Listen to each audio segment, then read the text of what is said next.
Dresden, Germany is a super resilient city that over the course of history has been beaten down, burned, and bombed, and yet always rises from the rubble and rebuilds itself. Oh, it's just such a beautiful city. I can't believe it's been 10 years ago this month since I was in Dresden and Leipzig. I first visited Dresden 10 years ago when I was an exchange student in nearby Leipzig, and I stopped by Dresden to relive memories and to enjoy a beautiful production of Wagner's Tristan und Isolde.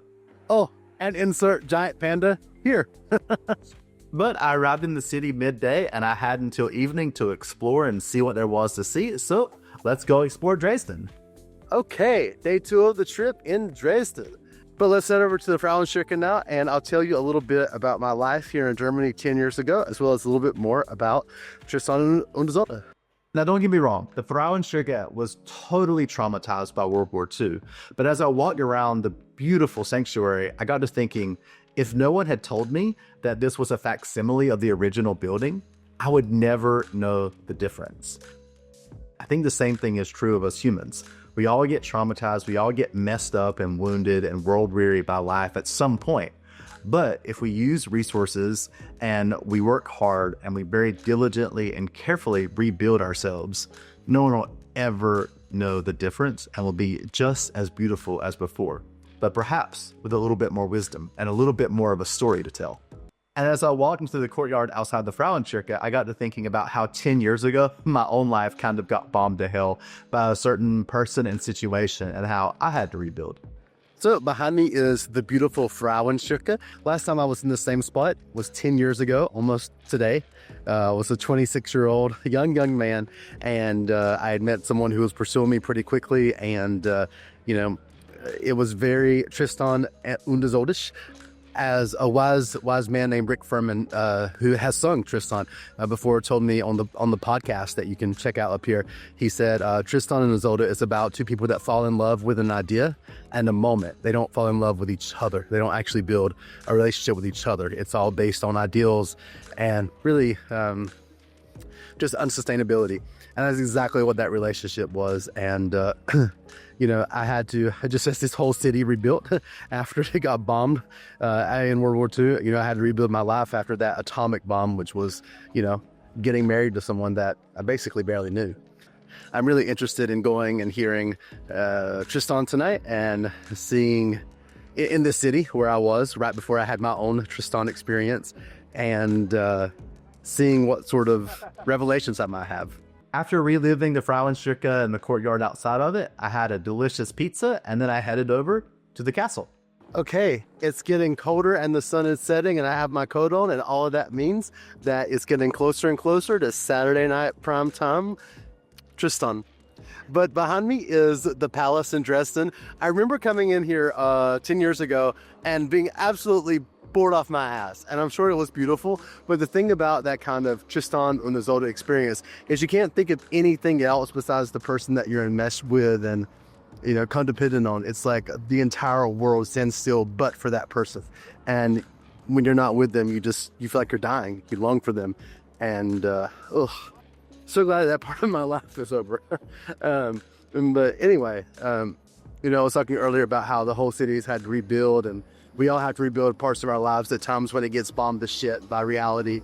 Back in 2020, I kind of had another my life being bombed to shit moment when I moved from Texas to Norway because the person I was dating at that time got a job opportunity. And so we decided to move because, COVID was killing all of us. At the time, I thought it was a huge opportunity, and it was, but I had no idea that it was going to really suffocate my economy and that I was going to have to really rebuild my career to the point that I would have to go back to classical music, which is something that I swore I would never do. And it's so funny that through the experience of working in the Norwegian church, I've had the opportunity to reclaim a part of myself that I kind of killed off in my early 20s. There's a part of me that I've really had a hard time accepting throughout my life. And that is the fact that for whatever reason, I really love to sing. I really love to sing opera, and that I'm built to sing Wagner. I love that you can put all of Western art music into 4 hours with Tristan und Isolde. You can put all of Western psychology into 4 hours of Parsifal. It's all there, and it just needs somebody to help reach other people.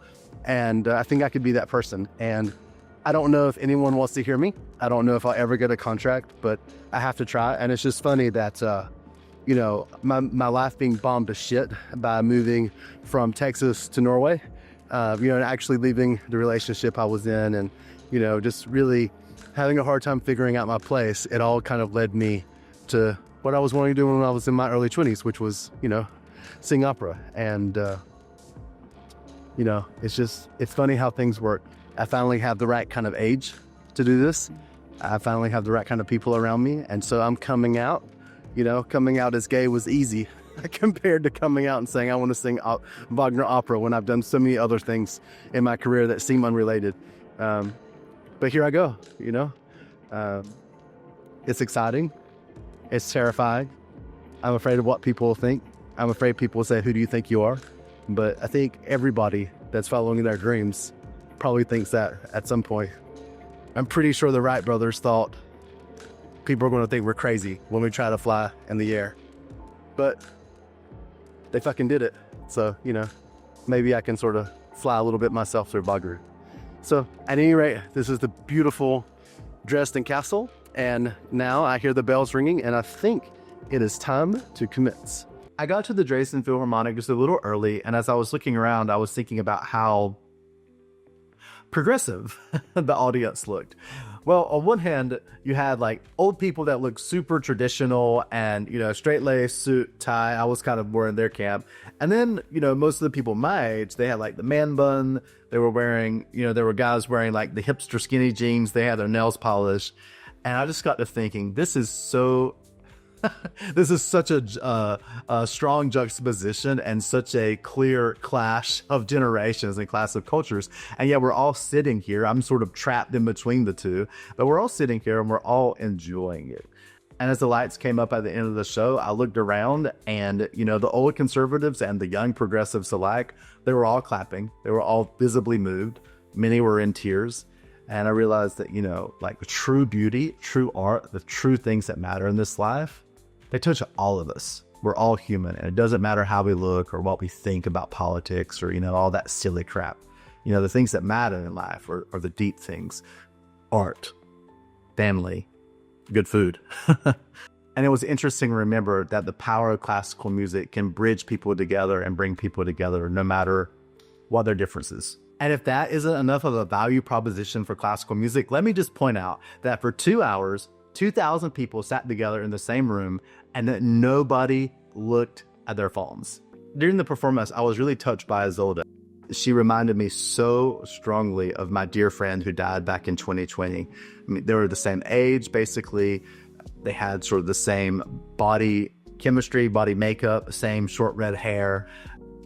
And it's funny that Tristan and Isolde is about a love that's so powerful that it can't be contained by this earthly realm, and that the two lovers must die to go to a different realm to fully experience and consummate their love. And in a way, I think the same thing is true about my friend and I. We were never lovers, obviously, but there was a certain sensuality to having conversations with someone who was dying and knew she was dying and was trying to impart some wisdom and some life lessons to a younger person that was willing to receive it, even though he had no idea on what he was learning at the time.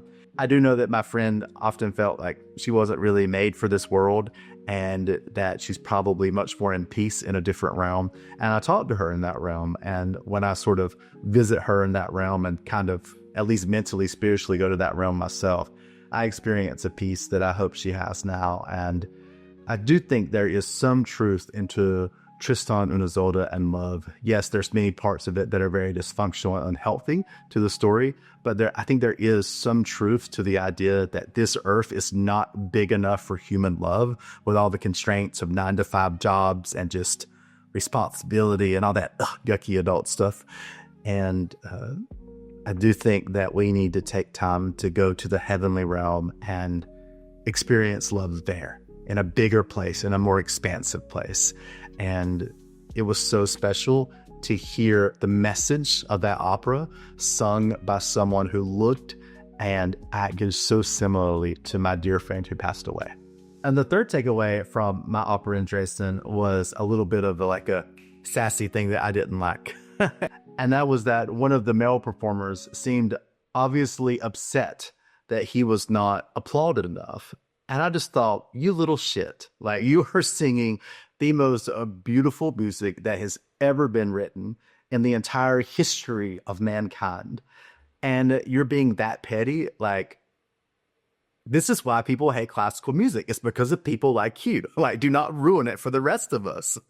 And that was just so strongly juxtaposed by this lowly coat boy who was probably like a freshman in college or something, who saw that I was alone there by myself in Dresden, heard that I wasn't German speaking. He was super friendly. He asked me how did I like the opera. I said, hey, I came to Germany just to hear opera this weekend.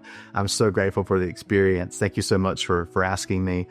And that's the way people should be. You know, no matter what your station in life, I think you should take the time to be like that coat boy. So I was a little disappointed that the hero of the night was not the hero in the opera, but the hero of the coat boy. And I think that I would rather act like that coat boy than like that opera singer. At any rate, it was wonderful to revisit Dresden, to walk along the river, to see the Frauenkirke, to see the castle, and to hear one of my favorite operas. And I went to sleep humming the tunes from Tristan and Isolde, super happy and super excited to go to my final destination of this 3-day marathon trip, which was my old stomping grounds of Leipzig. If you like this video, you can check out that vlog episode right up here, or you can see day 1 of this trip right here. You can subscribe to the channel somewhere down here. And as the Germans taught me to say, auf Wiedersehen.